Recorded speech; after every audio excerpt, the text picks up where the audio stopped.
చూడడానికి సాధారణంగా కనిపించినా ఎంతో చరిత్ర మూటగట్టుకున్న పురాతన భవనాలు ఎన్నో ఉన్నాయి. కొన్ని పురాతన భవనాలు శిథిలావస్థకు చేరుకుంటే అధికారులు వాటిని వెంటనే కూల్చేస్తారు.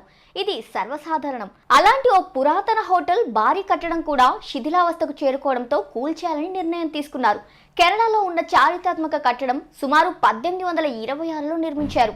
దీని పేరు హాలిఫాక్స్ ఎల్మ్వుడ్ భవనం. ఇది 2018 నుంచి శిథిలావస్థ స్థితిలోకి చేరువవుతుంది. దీంతో కెనడా అధికారులు అప్రమత్తమయ్యారు. పురాతన కట్టడాన్ని కూల్చివేయాలని నిర్ణయించారు. అది నగరంలోని అతి పురాతనమైన కట్టడం. ఎప్పటి నుంచో కూల్చేస్తామని ఆ హోటల్కి నోటీసులు వచ్చాయి కూడా.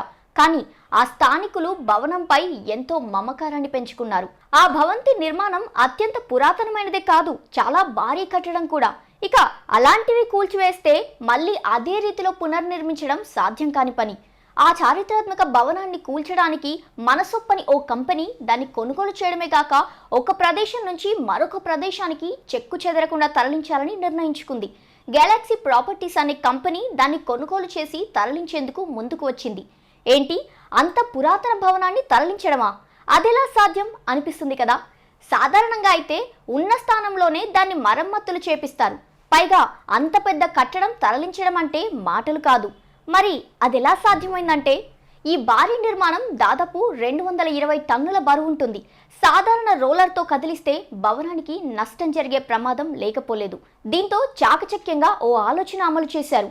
ఐవరీ సబ్బుతో తయారు చేసిన సొల్యూషన్ బార్లను ఉపయోగించి తరలించాలని అనుకున్నారు. మొత్తం మీద కంపెనీ సిబ్బంది ఈ భవనాన్ని దాదాపు 700 బార్ సోపులు, అధునాతన టెక్నాలజీ, ఒక ట్రక్ సాయంతో విజయవంతంగా 30 అడుగుల వరకు లాగింది.